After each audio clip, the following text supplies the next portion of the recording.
Azab bagi pasukan Zionis, rudalnya keok dihantam pertahanan Suriah, ditembak jatuh semua saat targetkan Damaskus lagi.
Sistem pertahanan udara rezim Suriah telah menggagalkan serangan Israel. Senjata-senjata rudal itu telah berhasil ditembak jatuh semua oleh pasukan Suriah. Upaya penggagalan serangan rudal Israel tersebut dilakukan menjelang fajar pada 9 Mei 2024. Israel telah menargetkan serangan itu wilayah pedesaan Damaskus, lapor kantor berita Arab Suriah.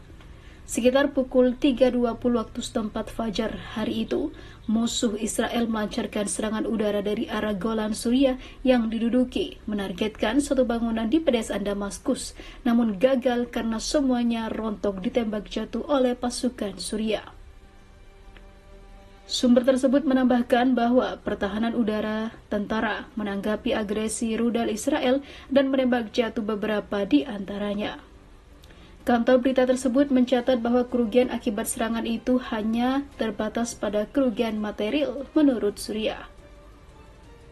Diketahui Israel sesekali melakukan serangan terhadap kelompok-kelompok yang didukung Iran itu.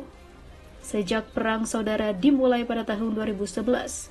Mengutip Reuters, hal tersebut sudah berlangsung bertahun-tahun, tetapi serangan itu meningkat sejak 7 Oktober 2023 lalu.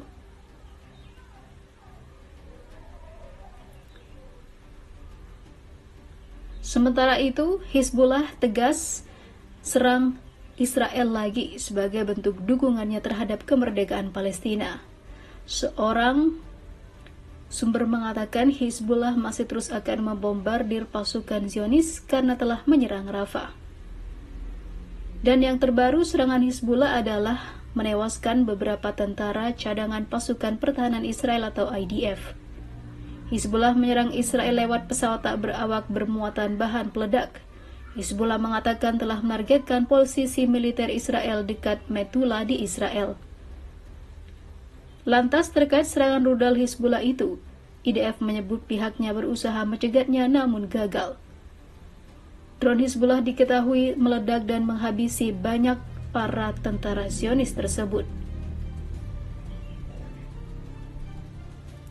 Kematian mereka menambah jumlah tentara yang tewas dalam serangan di perbatasan Lebanon sejak 8 hingga 13 Oktober 2020.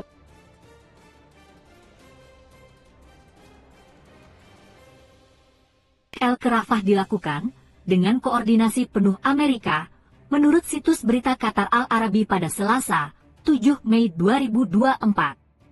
Meskipun Washington secara terbuka menolak mendukung operasi tersebut, sumber Al Arabi mengatakan Gedung Putih memberi lampu hijau kepada Israel sehingga rezim kolonial bisa meraih kemenangan simbolis sebelum menandatangani perjanjian gencatan senjata. Setelah menggempur kota padat penduduk itu dengan serangan udara, tank dan pasukan Israel memasuki distrik timur Rafah pada Senin malam. Pada Selasa pagi, militer Israel mengatakan mereka telah mengambil kontrol operasional di perbatasan Rafah sisi Gaza, yang menghubungkan daerah kantong Palestina dengan Mesir. Operasi tersebut, yang melibatkan kendaraan lapis baja dan pasukan khusus Israel, dilakukan setelah pihak Mesir diberitahu mengenai hal tersebut dan dengan koordinasi penuh dari Amerika, ungkap laporan Al Arabi, mengutip sumber anonim. beberapa jam sebelum IDF memulai serangannya terhadap Rafah, juru bicara Departemen Luar Negeri AS Matthew Miller mengatakan kepada wartawan bahwa Washington tidak mendukung Israel melancarkan operasi militer skala penuh di Rafah. Miller mengatakan, operasi militer di Rafah saat ini akan secara dramatis meningkatkan penderitaan rakyat Palestina. Namun di balik layar, para pejabat Amerika memberikan pesan berbeda kepada Israel. Pemerintah Amerika telah memberikan lampu hijau kepada Perdana Menteri Israel Benyamin Netanyahu untuk operasi terbatas dan jangka pendek yang mungkin memakan waktu beberapa hari untuk mencapai citra kemenangan yang dapat dia pasarkan kepada para menteri sayap kanan, ujar seorang sumber barat yang tidak disebutkan namanya di Kairo mengatakan kepada Al-Arabi. Ketika operasi selesai, sumber itu mengklaim Netanyahu akan menyetujui perjanjian gencatan senjata yang ditengahi Qatar dan Mesir yang disetujui Hamas pada Senin pagi. Upaya-upaya sebelumnya untuk merundingkan gencatan senjata telah terhambat oleh desakan Hamas agar gencatan senjata bersifat permanen dan mencakup penarikan penuh Israel dari Gaza, dan penolakan Netanyahu menerima persyaratan tersebut. Sekutu koalisi sayap kanan Netanyahu berpendapat perjanjian apapun dengan Hamas berarti menyerah, dan pemimpin Israel harus terus melakukan invasi ke Rafah meskipun ada keberatan dari AS, Uni Eropa, dan sejumlah negara lain serta organisasi internasional. Menurut sumber Al-Arabi di Barat, Direktur CIA William Burns memberikan persetujuan Washington atas serangan tersebut kepada Kepala Mossad David Barnea melalui panggilan telepon pada Senin. Jika Netanyahu memperluas operasinya, AS akan melarang pengiriman amunisi dan peralatan militer yang ditangguhkan ke Israel, ungkap Burns kepada Barnea. Komentar ini kemungkinan merujuk pada pengiriman senjata Amerika yang diklaim pejabat Israel pada hari Minggu ditahan oleh Amerika. Isi dari paket senjata tersebut tidak jelas, dan baik pemerintah Amerika Serikat maupun Israel belum memberikan komentar mengenai hal tersebut.